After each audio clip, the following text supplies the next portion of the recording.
네, 지난 월요일부터 하반기 경제 시장에 대한 전망 들어보고 있는데요. 오늘은 그 세 번째 시간으로 달러 가치를 진단해보고 또 예측해보는 시간 마련했습니다. 도움 말씀 위해서 한국경제신문의 한상춘 눈설위원 나와 계십니다. 안녕하십니까? 네, 안녕하십니까. 독립기념일 대체 휴일로 휴장했던 뉴욕 증시 오랜만에 이번 주 첫 거래일을 열었고 혼조세로 거래를 마쳤습니다. 금융시장이 다소 혼란스러운 모습을 보이지 않았습니까? 네, 우리가 보통 생각하는 전형적인 사실, 네. 경제 상식적으로 그런 사실이 오늘 금융시장에서도 금융 변수 간에 상당히 흐트러진 양상을 보였다. 예. 이렇게 보시면 되겠습니다. 아무래도 이 방송을 통해서 그동안 7월 달에는 2분기의 경제 성장률, 그다음에 2분기의 그 기업들 실적이 발표되는 것이 아무래도 가장 관심이 될 거로 이렇게 보이는데요. 경기적 측면에서는 2분기가 정점이 되지 않겠느냐. 2분기 그 정점론을 누차해서 말씀드렸습니다.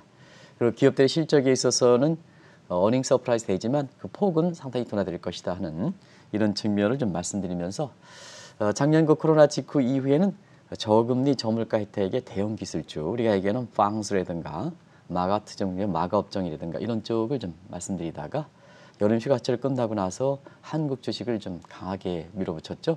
그리고 올해 들어서 바이든 정부 이후에는 미국의 그 경기 민감주, 그리고 하반기에는 나스닥이든 다우야 관계없이 배당을 많이 주는 주, 이런 쪽으로 그 추천해 드렸는데요.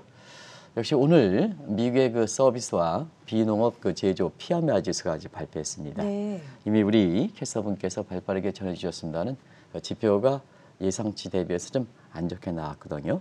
그러다 보니까 아까 소희사께서도 좀 말씀해 주셨습니다는 2분기가 경기의 정점론이 되지 않겠느냐 하는 이 시각이 안전자산에 대한 선호 심리를 높였다 이렇게 됐습니다. 아무래도 그 안전자산에 대한 선호 심리가 그때그때 반영하는 것이 아마 CNN의 Fear and Greed Index인데요. 이 지수가 독립기념일 전일에는 한 45 정도 뉴트럴로 해서 하루 만에 사실 40으로 굉장히 많이 떨어졌습니다. 이걸 공포에 해당된다 이렇게 되는데요. 이름에 따라서 오랜만에, 저도 지금 굉장히 오랜만에 보는 것 같습니다. 미국의 그 안전자산을 불리는 국채 가격이 오르고 그러면 금리는 떨어지겠죠. 달러 가치가 오르고 금 가격이 올랐습니다. 그래서 일반적으로 이렇게 안전자산이라 통칭하는 미국의 국채와 금과 달러 가격이 동반으로 오르는 현상이 올해 들어서 처음 나타나는 게 아닌가 생각합니다. 그런 것이 하나의 미국의 그 금융시장 입장에서는 전환점을 맞았다 이렇게 보시면 됐습니다. 오늘 그 또 하나의 관심이 미국의 10년물 국채금리인데요. 네. 1.40대를 벗어나서 밑으로 떨어졌습니다. 나스닥 지수가 올랐느냐 하면 나스닥 지수가 상대적으로 견실한 움직임을 보였습니다는 오늘은 미국의 국채금리가 많이 떨어져서 나스닥 지수가 견조한 움직임을 보인 것은 아닙니다. 앞서 말씀드린 같이 아마존의 그 CEO가 교체돼서 그렇죠. 오늘 그 새로운 교체가 됐는데요.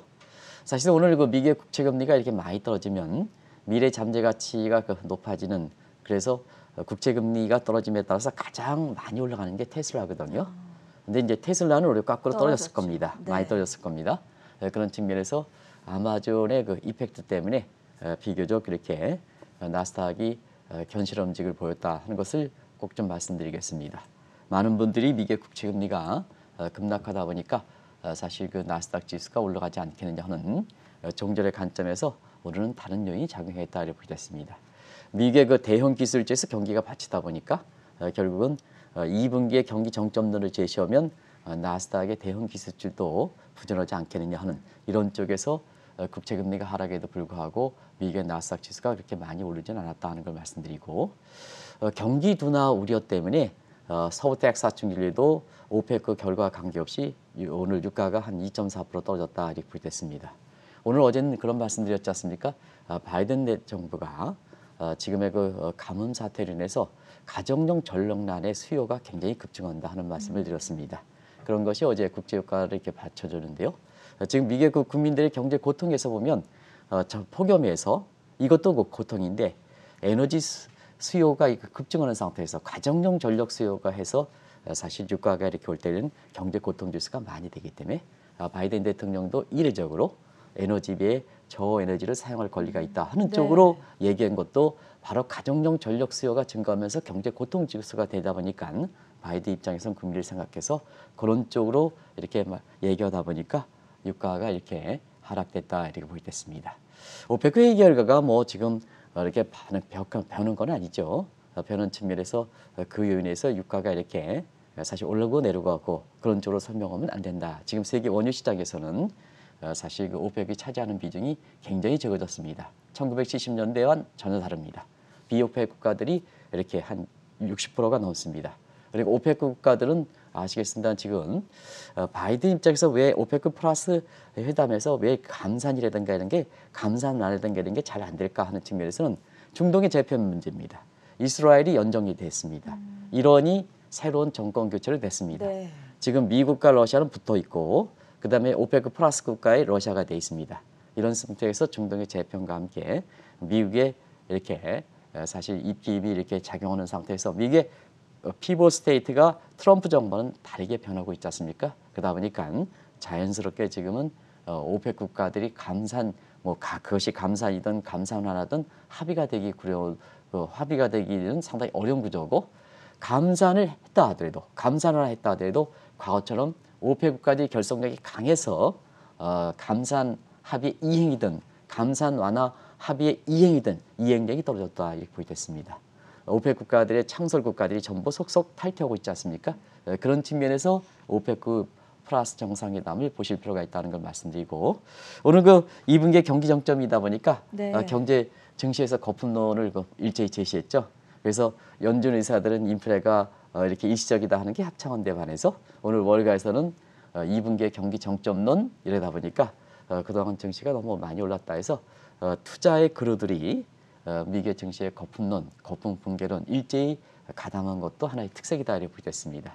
그러다 보니까 이 거품론을 제시한 사람들이 많아요. 이거 이제 제가 사람들을 좀 제시했습니다는 그 사람들을 볼게요. 우리가 빅쇼트로 알려졌던 마이클 버리라든가 제러미 그랜섬이라든가 여기 이제 빠졌습니다는 레오 쿠퍼만이라든가 스탠리 드러켄 밀러라든가 그다음에 채권아닌 제프리 건들락이라든가 우리가 부자 아빠 가난한 아빠로 이렇게 알려져 있는 기요사키 이런 사람들이 합창하는 이런 점도 자막에 이제 제가 넣어드렸는데요. 여기 빠졌습니다. 이렇게 앉아 일제 이렇게 했던 것도 그렇지 않느냐. 미국의 월가의 증시 상황을 좀 이렇게 반영하는 것이 아니냐 생각합니다. 그래서 오늘 언어에서 가장 이렇게 많이 얘기 듣는 것이 네. 독립기념일에 두 가지 독립기념일을 했거든요. 미국의 원래 독립기념일 7월 4일 그리고 불안전하지만 우리가 이제 코로나 백신과 관련해서 바이든 정부가 이렇게 접종률이 70%가 되면 7월 4일에 제2의 독립선언을 이렇게 선언할 것이다 하는 것이 이제 했습니다는 접종률이 70%못 맺었습니다. 네. 그럼에도 불구하고 독립선언을 했죠. 근데 이것이 너무 좀 앞서지 않았느냐. 델타 변이라든가 이런 모습과 함께 그래서 뭐든지 너무 앞서가면 우리 속담에서 그렇죠. 너무 앞서가면 초칠한다 이런 얘기를 하죠. 그래서 미국에서 카나리아 시그널이 될지도 모른다 하는 이런 측면에서 그동안 갖고 있었던 투자 그루들의 증시 거품론, 거품 붕괴론이 일제히 나왔던 것도 아마 심리적 측면에서 왜 안전자산이 오랜만에 미국의 국채라든가 달러라든가 금값이 모두 이렇게 안정자산이 동반 상승했을까 하는 이 측면의 배경이 된다 하는 걸 말씀드리겠습니다. 휴장을 마치고 오랜만에 개장했던 뉴욕 증시 상황에 대한 전반적인 시장 분위기 자세하게 들어봤고요. 전환기를 맞아서 지난 월요일부터 이제 하반기 전망을 각 분야별로 전해드리고 있습니다. 어제 진단해봤던 가상화폐 시장 이상으로 올해 상반기에 가장 많이 거론되고 또 논란이 됐던 게 달러 투자지 않았습니까? 지금 그 국제금융 중에서 외환을 좀 오랫동안 하는 네. 것이 시청자분 잘 아실 거라 생각하는데요.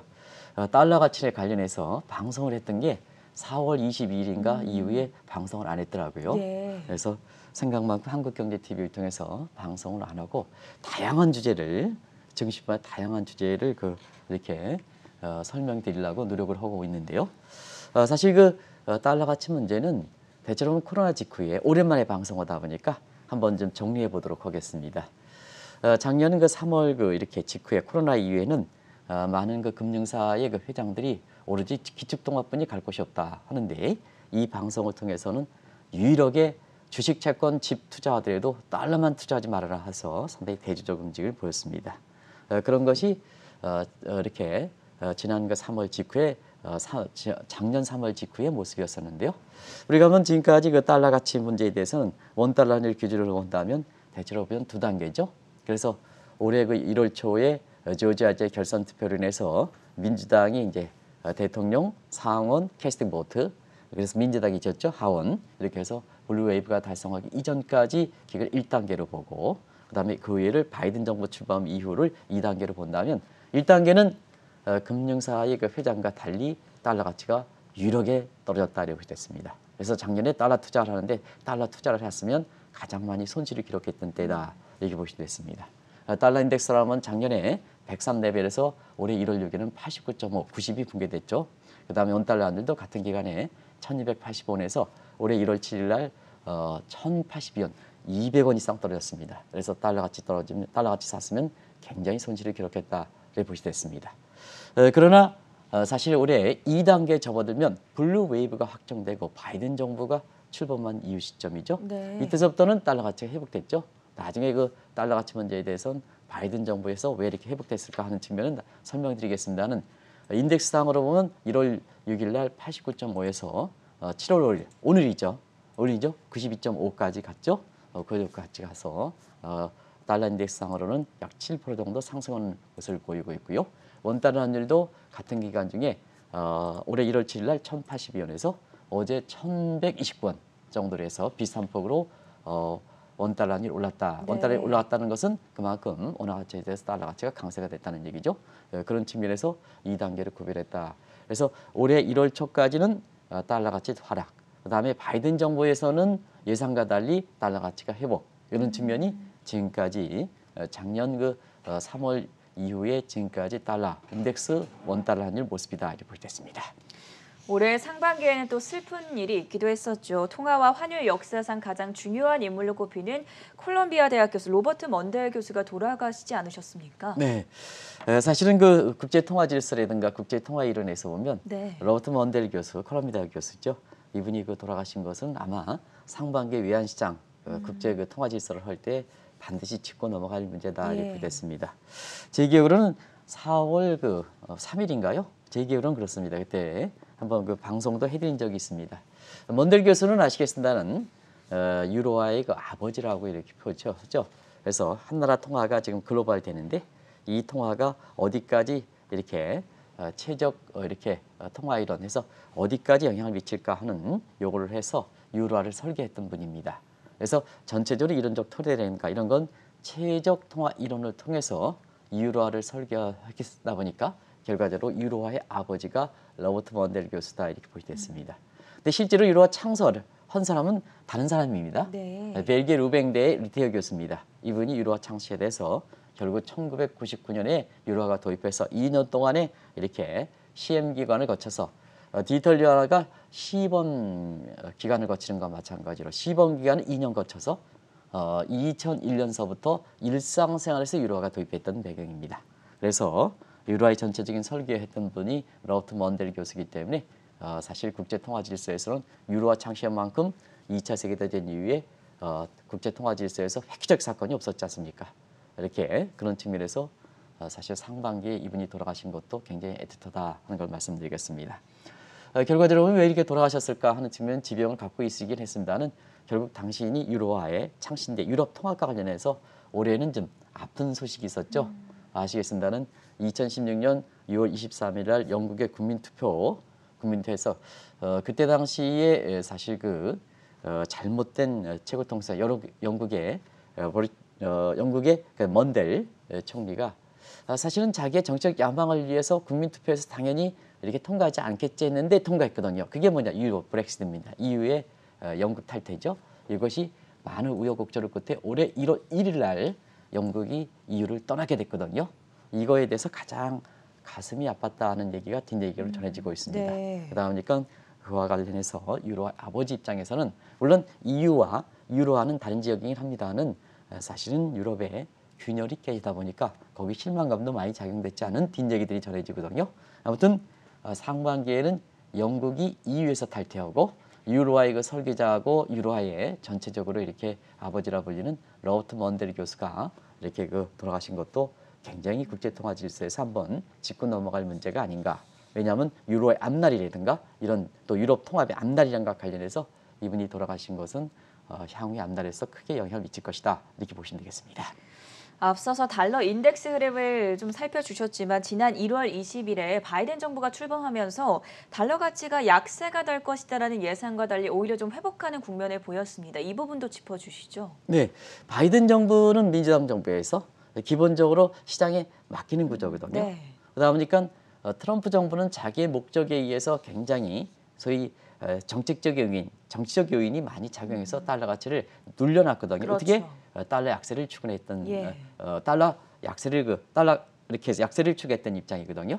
그래서 달러 약세니까 미국의 수출이 증대하지 않겠느냐? 그게 뭐냐? 미국의 경기가 회복된다 하는 측면에서 트럼프 정부 입장에서는 달러를 은근히 약세를 유도했습니다. 그런 것이 중국과의 무역 적자를 줄이고 하는 측면에서 하셨다는 것은 잘 알 걸 봅니다.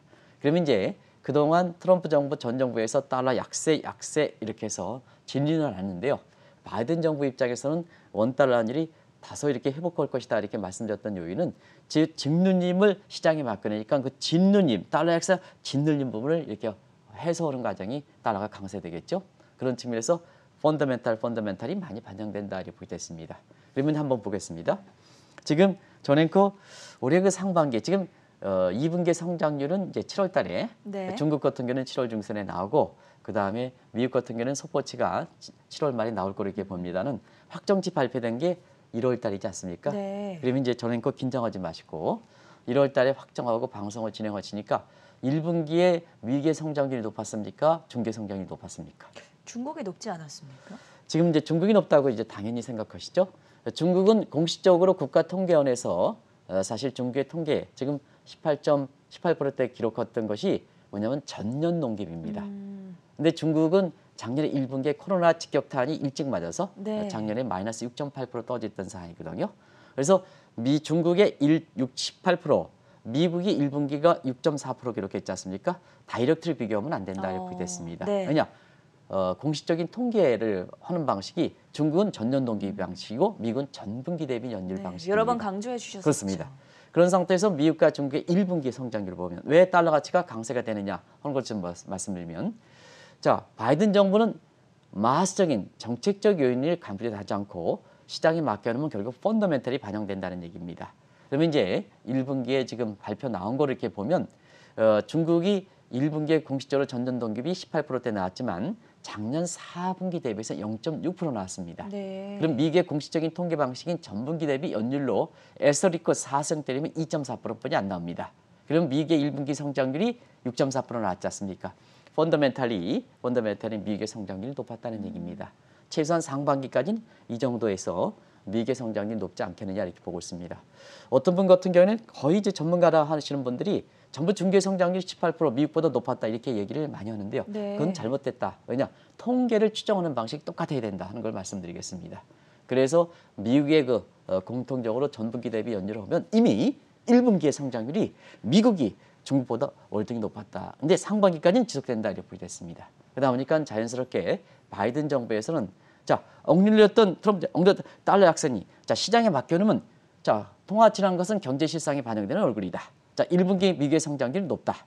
그러면 달러가 강세되겠죠. 그래서 달러 인덱스가 89.5 레벨에서 지금 92대 레벨을 가는 거고 그 다음에 원달러 환율이 1080원에서 1120권 이렇게 가는 거다 이렇게 볼 때 있습니다. 그런 요인이 바이든 정부가 출범해서 일반적으로 작년에 원달러 환율이 1185원에서 올해 그 초에 1080원 가니까 떨어지면 더 떨어지지 않느냐. 그래서 대부분 그 국내 증권사들이 연초에 원달러 환율이 1000원 밑으로 떨어지는 두 자릿대를 보는 시각도 많았습니다. 근데 이 방송을 통해서는 작년에는 많이 떨어진다. 달러 투자하지 말아라. 근데 올해는 이렇게 단기적으로 원달러 환율이 거꾸로 올라갈 것이다 하는 입장이었는데요. 그런 쪽에 요인들이 반영했다. 여기 52개 그래프가 이렇게 네. 나오죠. 그런 쪽이 지금 전개되는 상황이다 이렇게 보시면 되겠습니다. 올해 하반기에 바이든노믹스를 본격적으로 추진해야 되는 바이든 행정부 입장에서는 달러 강세를 겨냥해서 외국인 자금이 들어올 경우에는 좀 부담이 될 것 같은데 이 부분은 어떻게 보십니까? 바이든 정부의 고민일 겁니다. 네. 달러가 강세되면 외국 자본이 들어오지 않겠습니까? 그렇죠. 그러면 이제 지금 미국의 하반기에 놓여 있는 정책상을 한번 보겠습니다. 일단 제니럴런이 주 무소를 갖고 있는 재무부문은 경기부양책 올해 3월 달에 확정됐죠. 그다음에 물적 인프라 1,200억 달러, 당초에는 2조 2천억에서 1조 2천억 정도로 많이 줄었죠. 그래서 이거 사실 그 1차는 거의 확정된 상태거든요. 네. 하반기 집행해야 됩니다. 집행해야 되거든요. 그런 측면에서 외국 자본이 들어온다. 이렇게 하면 인플레 문제가 불거지면 사실 이런 걸 추진하기가 상당히 어렵거든요. 또 미국 입장에서 이렇게 보겠습니다. 페드 입장에서 보면 지금 테이퍼링 문제 많이 논의가 되고 있죠. 뭐 그렇게 해서 이것이 테이퍼링 문제를 이렇게 된다 이렇게 하는데요. 미국이 이렇게 보면 통화정책의 여부와 관계없이 달러 강세로 인해서 사실 외국 자본이 이렇게 많이 들어올 때는 결과적으로 사실은 페드 입장에서는 금융 완화, 돈을 푸는 거랑 똑같은 효과거든요. 그러다 보니까 자 제넷 앨런 입장에서 재정정책 줄여서 경기부양책 그럼 지금 3월 달에 확정돼서 이것이 모두 집행한 게 아니거든요. 자 국난 극복 지원금만 준 거거든요. 나머지 1조 9천억에서 국난 극복 지원금 이외에 나머지 경기부양책은 하반기에 본격적으로 추진해야 되거든요. 네. 그리고 물적 인프라 부분에서 지금 단기적으로 보면 한 1조 달러가 채 못 되고 5년 정도로 보면 1조 1천 달러 정도 되는데요. 요거 하반기에 풀어야 되거든요. 그런 관점에서 보면 강달러에서 외국 자본이 이렇게 들어올 때는 결과적으로 재무부도 부족이 되고 그다음에 사실 외국 자본이 이렇게 들어온다면 테이퍼링 문제는 앞당기게 되지 않습니까? 테이퍼링 앞당기게 되는 페드 입장에서 곤란한 문제거든요. 그래서 지금 재무부라든가 그다음에 페드 입장에서는 이러한 정책적으로 미스매치 부분이 있는 거기 때문에 바이든 정부 입장에서도 굉장히 달러 강세 문제에 대해서는 굉장히 부담을 느끼는 상황이다. 이렇게 보시면 되겠습니다. 그래서 미국의 바이든 정부가 강한 달러를 추진하기는 상당히 어려운 부조다. 경기 부양책과 매칭이 어렵고 물적 인프라 매칭이 어렵고 그리고 테이퍼링을 앞당겨지는 네. 왜냐하면 외국 자본이 들어오니까 네. 테이퍼링을 앞당겨지는 이런 페드 입장에서도 부담이 되기 때문에 지금 바이든 정부가 강한 달러를 지향할 것이다 하는 이런 측면에서는 상당히 부담스러운 여건이다. 그래서 우리가 달러 가치를 결정할 때 펀더멘탈리 머큐리온인가 정책적인 마일스톤이 있습니다는 마일스톤 측면에서 일부 사람이 얘기하는 바이든 정부가 미국의 경제 패권에서 미국의 위상을 증대시킨다. 아메리칸 이스 백해서 이렇게 한다 하는 측면에서 강한 달러를 지향하지 않겠느냐 하는 측면의 얘기들이 지향하는 시각이 있습니다. 최근에 이렇게 달러 인덱스가 올라가고 원달러가 올라가다 보니까 그렇게 진단하는 시각이 있는데요. 아시겠지만 민주당은 스트롱 달러, 스트롱 아메리카 정책은 공화당이 추진하는 거지 트럼프에서 사실 달러 약세를 추진해서 이례적인 이단이지 원래는 스트롱 달러, 스트롱 이렇게 아메리카 정책은 공화당입니다. 민주당이 아닙니다. 그래서 정책적인 측면에서는 마스터 측면에서 강한 달러를 주장하는 시각이 아니다 하는 걸 말씀드리고 그다음에 하반기에 본격적으로 추진될 경기부양책과 물적 인프라 부분에 있어서는 사실 그 강한 달러 정책을 지향해서 외국 자본이 들어올 때는 굉장히 미스매치 현상이 발생한다. 굉장히 크게 부담을 느낀다 하는 것을 꼭 좀 말씀드리겠습니다. 여기에 올해 상반기에 공매도 전쟁에서 패했던 헤지펀드들이 하반기 들어서는 달러 투자를 통해서 손실을 만회하려고 한다고 하던데 이 시각에 대해서는 어떻게 생각하십니까? 네, 헤지펀드들이 자구책이 굉장히 지금 강하게 되는 것 같습니다. 네. 원래 좀 자기네들이 고객에 돈 가지고 이렇게 투자하다가 주가의 그 상승한 만큼 못 낼 때는 실망감이 작용해야 되거든요. 그렇죠. 그러면 굉장히 급해지는 겁니다. 급해지는 뭐냐? 앞서 말씀드린 같이 급해지면 모두가 실수를 저지르게 되는 거거든요. 우리나라의 옵티머스라든가 뭔가 이런 사람들이 이렇게 보면 순수하게 고객 돈에서 금융시장의 질서를 지켜가지고 이렇게 해야 되는데 실력들이 없다 보니까 정치에 연루돼서 누구가 고문이다 보니까 그거 믿고 돈 투자하다가 결과가 안 좋지 않습니까? 근데 왜 그거에 대해서 가장 많이 판매한 증권사 CEO 같은 경우는 책임을 안 집니까? 책임을 안 집니까? 이런 측면에서 그렇거든요. 그래서 올해 같은 경우에는 상반기에는 헤지펀드의 순환시대다 이렇게 보여졌습니다. 왜 그럴까 하는 측면에서 한번 보겠습니다. 올해 연초에 공매도 전쟁에서 그때 당시에 아시겠습니다는 게임스톱과 같은 공매도 전쟁에서 예. 공매도 헤지펀드가 이렇게 주가 하락을 겨냥해서 쫙 공매도 쳤다가 대참패를 기록했죠. 대참패를 기록한 상태에서 사실 그 이후에 한국의 그 빌황, 아케코스팔 마진콜 사태가 발생했죠. 이것도 마찬가지로 이렇게 옵션 레버리지를 추진해서 주가가 올라가기 위해서 레버리지 비율을 척 해서 쳤던 것이 결과적으로면 대단히 큰 이렇게 손실을 기록하는 상태에서 마진콜을 해서 한국계에 대해서 월가의 인식이 상당 부분 달리가는 그리고 우리가 미국에서 활동한다고 해서 이 사람들이 출세했다. 일부에서 보면 금융계 다루는 사람들 같은 경우에는 빌황해서 아마 국내에서도 이 월가에 대해서 깊은 관계가 없는 사람들 같은 경우에는 빌황을 이렇게 빌미로 해서 미국에 그렇게 저 사람 출세했느니 저 사람 출세했는데 그쪽의 통로를 통해서 미국에 진출했던 사람은 많습니다. 근데 이 빌황이라는 실체가 이번에 명확히 드러났죠. 그 이전에도 빌황이라든가 이런 사람들이 굉장히 미국의 투자 질서를 굉장히 흐트러졌던 측면이고 이번 같은 경우에도 가족법인은 미국에서 규제 단계 법에서 법망에 회피되다 보니까 그동안 아시아 타이거라든가 이런 측면에서 손실을 기록한 상태에서 월가에서 뒷전에 물러나지 않느냐 하는 측에서 그 법망을 피해서 이렇게 가족법인을 통해서 그림자금을 해가지고 지금 월가에서 보면 마진콜 사태가 발생했던 문제거든요. 네. 이것도 마찬가지로 헤지펀드의 전형적인 긍정적 레버리지 이렇게 쓰는 헤지펀드의 순환 시대입니다. 그러다 보니까 지금 상태에서 헤지펀드들이 고객의 수익돈을 올려야 되는데요. 앞서 말씀드렸듯이 지금은 달러 배팅하는 시각들이 있어서 국내은행 PB들이 지금 원달러 환율이 조금 1080에서 1130원 가니까 달러를 다시 추천해라. 달러를 다시 추천해서 봐라. 미국의 헤지펀드들도 지금 달러 강세에 배팅하지 않느냐 하는 시각에서 아마 이런 쪽에 얘기들이 있는 거를 이렇게 알고 있습니다. 근데 한 가지 말씀드리면 국내에서도 외국인 비중이 많이 줄어들었습니다. 개인 투자, 동학개인 비중이 월등히 높아졌습니다. 그리고 미국도 헤지펀드들의 비중이 굉장히 덜했습니다. 길게 보면 지금과 비슷한 사태가 2011년입니다.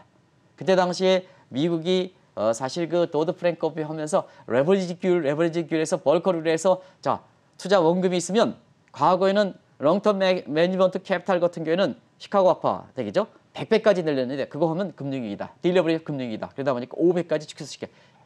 그래서 조지 소로스가 뭐냐면 자기의 가졌던 돈을 위해는 고객의 돈을 전부 반환시켰습니다. 이게 헤지펀드의 순환 시대거든요. 네. 그러다 보니까 올해 들어서도 이 헤지펀드들이 공매도 치고 한쪽에서는 레버리지 이렇게 치고 그러다 보니까 결과적으로 미국의 금융 질서를 굉장히 흐트러지다 보니까 자 헤지펀드가 굉장히 순환 시대 되면서 굉장히 활동이 줄어든 상태거든요. 그래서 과거처럼 헤지펀드가 영향력이 클 때에는 최근처럼 여러 가지 게임스톱 공매도 패배 그다음에 빌황의 아케고스팔 패배 지금 레버리지 하는 돈 머리죠. 그 캐시우도 네. 이런 사람들이 순환 시대에 지금 오늘도 테슬라 주가가 많이 떨어졌지 않습니까? 그렇죠. 이런 측면에서 이런 사람들이 굉장히 순환 시대를 겪는 상태에서 자 헤지펀드의 영향력이 적다 보니까 일부에 지금 달러 사세요 해서 헤지펀드들이 달러 강세에 배팅하지 않느냐. 근데 영향력은 많이 떨어졌다는 걸 꼭 좀 말씀드리겠습니다. 참고하실 필요가 있다는 걸 말씀드리겠습니다. 어제는 저희가 가상화폐를 전망할 때 시간이 없어서 다 전해드리지 못했었는데 하반기에 디지털 통화 시대가 전개될 경우에는 달러 가치 흐름은 어떻게 변화할 거라고 보십니까? 이 대목이 어제 비트코인과 관련해서 얘기하다가 네. 앞부분을 넘어 이제 얘기하다가 이 디지털 통화 시대 이렇게 통화 시대를 맞는 것에 대해서 좀 상당히 좀 시간을 짧게 했습니다.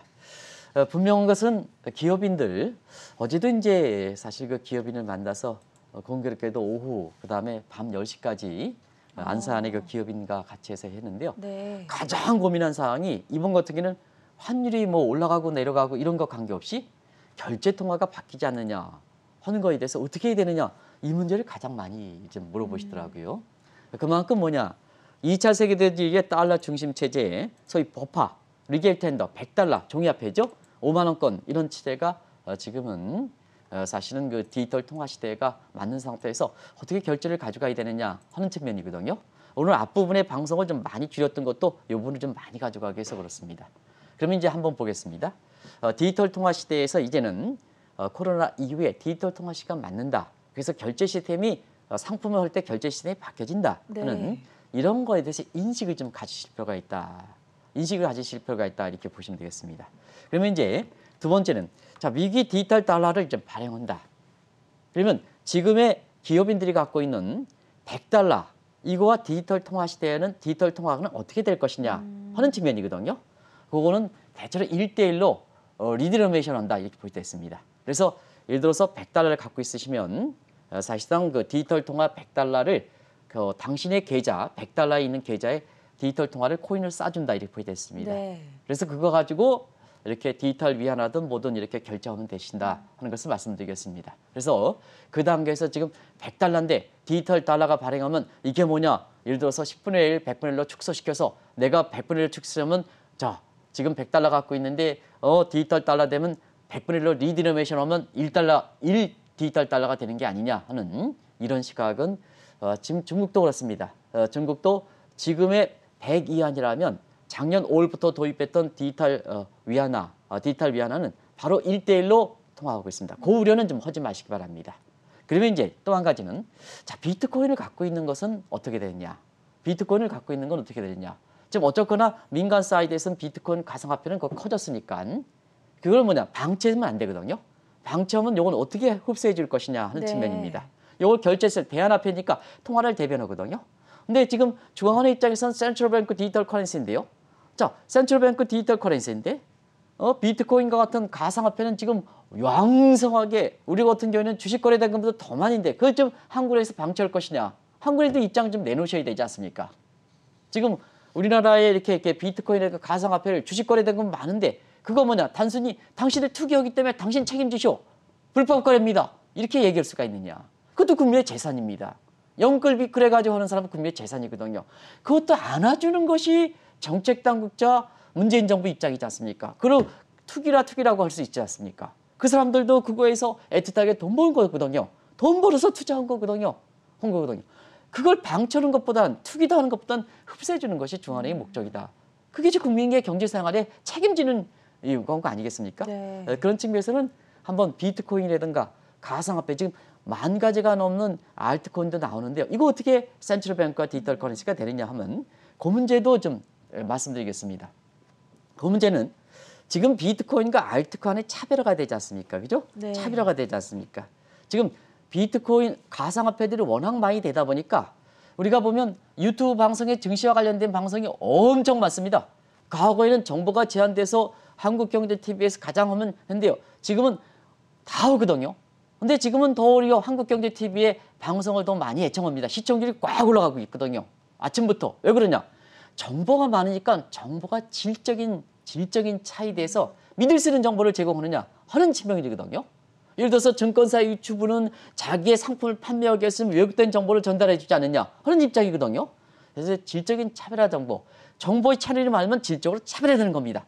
가상화폐도 10,000가지가 차별화되는 겁니다. 그래서 지금은 가장 신뢰가 높은 것이 그래도 최근 들어서 가상화폐가 많이 흔들리는데도 불구하고 비트코인에 대해서 비트코인만큼은 가격이 비교적 좀 안정적으로 유지되는 거거든요. 그러다 보니까 자, 미국에서 지금 센트럴뱅크 디지털 커런시 관련해서 미 달러에서 비트코인 가장 믿을 수 있는 비트코인과 관련해서 요거에 대해서는 교환비율만 설정하면 된다는 얘기입니다. 교환비율. 예를 들어서 1 디지털 달러에 비트코인 10 비트코인과 같이 이렇게 해서 설정한다. 네. 그러면 나머지는 어떻게 할 것이냐? 10,000가지에서는 개별적으로 설정을. 그러면 사실은 가치가 없는 상태에서 중앙 입장에서 비트코인, 이더리움 이렇게 해서 개별적으로 하면 소위 스파게티 보일 효과가 나타나는 겁니다. 스파게티 가치에 따라서 레벨 플레이닝이 안 되는 게 아니라 어이구 우리가 보면 싱가포르에 FTA 맺었다. 중국과 FTA 맺었다 하면 요 FTA의 원산지 규정이 같이 이렇게 정도가 되지 않으면 오히려 FTA 협상을 맺더라도 사실 싱가포르 수출의 FTA 그다음에 중국의 FTA가 레벨 정도가 다르기 때문에 수출하는 한국 입장에서는 자유무역 협정이 했다 하더라도 불편한 거거든요. 네. 그렇기 때문에 이런 점에 대해서 우려는 그 기업인 저한테 물어보신 어제 오후에 물어보신 기업은 센트럴뱅크 디지털 커런시 비트코인과 같이 교환비율만 설정하면 나머지 통화에 대해서는 시장이 맡겨놓는다. 6개월 동안 변동폭이 있겠죠. 그럼 피볼 레이트가 설정되죠. 예를 들어서 비트코인과 이더리움 간에 교환비율이 설정되는 겁니다. 그럼 뭐냐? 자, 비트코인과 중앙은행 간에 이렇게 교환비율 설정했으니까 자연스럽게 올 거는 시장에서 형성되는 이더리움과 비트코인이면 자, 이더리움과 제3자 입장에서 센트럴뱅크 간에 이렇게 교환비율 설정하는 거죠. 네. 그런 거에서 중앙은행이 협소하는 거다 이렇게 보겠습니다. 그래서 하반기 이후에는 이게 센트럴뱅크 디지털 커런시가 이렇게 형성되면 자, 비트코인 부분에 있어서 화폐에 대한 기대가 급속히 떨어진다. 어떻게 될 것이냐? 비트코인 32만 달러 갈 것이냐? 하반기에 이렇게 돼서 사실 코인 투자가들 이런 입장에서는 비트코인 마지막에 뭐가 좀 더 횡재하지 않겠느냐 이런 심리에서 좀 많이 벗어나서 내 재산이 그래도 믿을 수 있는 재산에 좀 투자하셔야 되지 않습니까? 마지막에 투기장해서 오늘 오르고 내일 떨어진다 이거에서 여기에서 이렇게 그 상반기처럼 그런 도지코인이라든가 이런 게 있긴 했었습니다는 하반기에는 이것이 가능성이 좀 줄어든다. 내 소중한 재산을 거기에 투자하시겠느냐 하는 측면에서는 저는 사실 투자하는 입장에서 같은 수익이 10% 한다 하더라도 스트레스가 많으면 그건 잘못된 투자입니다. 그런 각도에서 좀 비트코인과 같은 가상화폐 투자는 하반기에는 좀 신중을 기해집사하는 것을 꼭 좀 어제 시간 관계에서 이걸 다 못 말씀드렸는데요. 네. 기업인들이 워낙에 관심들이 높습니다. 디지털 위안화가 되면 디지털 달러가 되면 지금의 100위안 100달러로 법화로서 결제하는 것을 어떻게 해야 되는 거냐 네. 하는 입장이거든요. 그래서 오늘 그런 관계를 좀 이렇게 이거 정리해드려서 시간을 좀 이쪽 부분에 많이 할애했습니다. 가상화폐 투자와 관련해서는 하반기에는 신중할 필요가 있다라고 조언을 해주셨는데 그렇다면 달러화 투자 같은 경우에는 사실 상반기에는 재미를 많이 못 봤거든요. 하반기에는 어떻게 보십니까? 네, 사실은 한국경제TV에서는 네. 작년 코로나 직후 이후에 원달러는 많이 떨어진다. 원달러 올라가는 게 아니라 기축통화 달러 가치가 가는 게 원달러는 많이 떨어진다. 실제로 1280원에서 올해 1월 7일 날 1080원까지 떨어졌죠. 그리고 올해는 사실 단기적으로 보면 환율이 직눌림이 달러 약세에 트럼프 정부의 짓눌림이 해소하는 과정에서 원달러이 올라간다. 지금 1080원에서 1130원대 이렇게 하죠. 1120원대 올라왔죠. 그런 측면에서 이렇게 보는데요. 이다 보니까 작년에 대비해서 올해 원달러 환율의 평균 수익이 높아질 거로 생각하는 사람도 있습니다. 그렇지만 않다. 그래서 단기적으로 이렇게 흐름상에서 보면 올해 1월 초를 기획해서 원달러 환율이 올라가지만 평균 환율 보면 작년에 원달러 환율의 평균 환율이 1180원이었습니다. 올해는 대체로 하면 1130원대 이렇게 하면 흐름상에서는 원달러이 올라가더라도 평균적으로 보면 작년 대비해서 올해는 한 50원 정도 떨어진다. 이렇게 보시면 되겠습니다. 달러 투자하는 것은 비교적 장기 보유하고 있는 사람들이 많기 때문에 네. 이 문제를 꼭 좀 말씀드리겠습니다. 결과적으로 보면 달러 가치는 최근에 원달러 환율이 좀 올라가서 자 여러 가지 델타 변이가 있고 헤지펀드들이 달러 베팅한다 해서 헤지펀드들이 속사정은 모르고 다시 은행 PB들이 작년과 마찬가지로 달러 투자를 해서 지금 달러 예금 잔고의 잔고가 그렇게 썩 줄어들지 않는데요. 근데 문제는 현명하신 분들은 이미 달러를 버리고 나왔습니다. 그게 이제 다른 점만, 과거와 다른 점입니다. 현명하신 분은 달러 예금 잔고를 많이 줄였습니다. 근데 아직도 포머적에 해당되는 사람들 같은 경우는 그 은행 PB들의 얘기를 믿고 환율이 올라가다 보니까 하반기 올라가지 않느냐 해서 달러를 사두는 사람이 있습니다. 마지막에 동참하는 사람들. 근데요. 우리가 뭐든지 달러 투자해가지고 하반기에 10원 뛰기, 20원 뛰기, 50원 뛰기는 할 수가 있습니다. 근데 항상 수익은 거기만 납니까? 다른 데 수익이 낮지 않습니까? 네. 그래서 수익률 가지고 봐야 된다 하는 걸 말씀드리겠습니다. 항상 그렇습니다. 여러분이 있잖아요. 꼭 모든 투자는 가치 대비해서 프라이스를 가지고 얘기하는데요. 달러는 교환비율이거든요. 교환턱이거든요. 가치가 있습니까? 비트코인과 마찬가지 가치가 그렇게 없는 상황이거든요. 그래서 단독 투자의 대상이 되지 않는 겁니다. 지금까지 단독 투자의 대상이 되지 않으면 수익률적인 측면에서는 그렇게 높은 수익을 기록하지 못하는 겁니다. 그래서 하반기에도 올해 상반기는 미국의 경기 민감주를 이렇게 했습니다. 그래서 원달러 환율이 1080원 함께 1130원이다 보니까 미국의 다우존스가 경기 민감주면 다우존스가 바이든 정부에 12% 올랐고 원달러 환율이 4%니까 16% 최고의 승률을 기록했던 겁니다. 근데 이제 하반기에는 미국의 경기가 2분기에 피크되고 기업들의 실적이 서프라이즈 폭이 적으면 사실 하반기에는 주식이 괜찮다 하더라도 좀 비록 긴 회복과 함께 사실은 종목별로 보면 경기의 펀더멘탈이라 보면 실적에서 굉장히 니프티 50 현상이 많이 나타나는 거거든요. 그래서 종목 투자가 어려지는 겁니다. 그래서 사실 하반기에는 주주 친화적 이렇게 하기 때문에 배당주 관련돼서 좀 많이 좀 해주십사. 네. 그 배당주는 경기 민감주 나스닥과 관계없습니다. 경기 민감주를 이렇게 담는 것이 필요하다 하는 것을 하반기에 들어서 말씀해 주셨고요. 그다음에 종목 투자가 하다 보니까 우리가 얘기하는 해외 테마섹 같은 ETF라든가 BBIG ETF라든가 중국의 전기차 같은 ETF 이 방송을 통해서 중국의 전기차 ETF가 강하게 상반기에 추천한 거로 이게 알고 있는데요. 상반기에 최고의 승리를 기록했습니다. 아마 네. 30% 이상 수익이 났습니다. 이렇게 해서 하반기에는 종목 투자가 어렵다. 사실 어렵다. 그런 상태에서 매일 종목 얘기를 하는 사람이 있습니다. 오늘 다르고 내일 다르고. 개별 입장에서는 오늘 투자하고 내일 팔고 새로운 종목 사라. 어려운 거거든요. 개인 입장에서는. 여기서 그런 것을 뭉뚱그려서 하반기는 종목을 투자하실 때는 이제는 경기 민감주에서 배당을 많이 주는 주로 하자고. 그다음에 그 종목 투자 입장에서는 배당과 관련된 ETF라든가 금융상품에서 테마 글로벌 ETF, 중국의 전기차 ETF, 그다음에 한국의 뉴딜 관련해서 BBIG ETF 이런 쪽에 금융 상품을 좀 추천하고 그다음에 보다 긴 안목에서 투자한다면 연극과 같은 이런 그 상품에 투자하는 이런 관점에서 좀 네. 투자 전략이 바뀌어야 되지 않느냐 이렇게 보고 있습니다. 2021년 하반기 경제시장 전망 오늘 그 세 번째 시간으로 달러 가치에 대한 자세한 진단 말씀 들어봤고요. 지금까지 한국경제신문의 한상춘 논설위원과 함께했습니다. 대단히 고맙습니다. 네, 고맙습니다.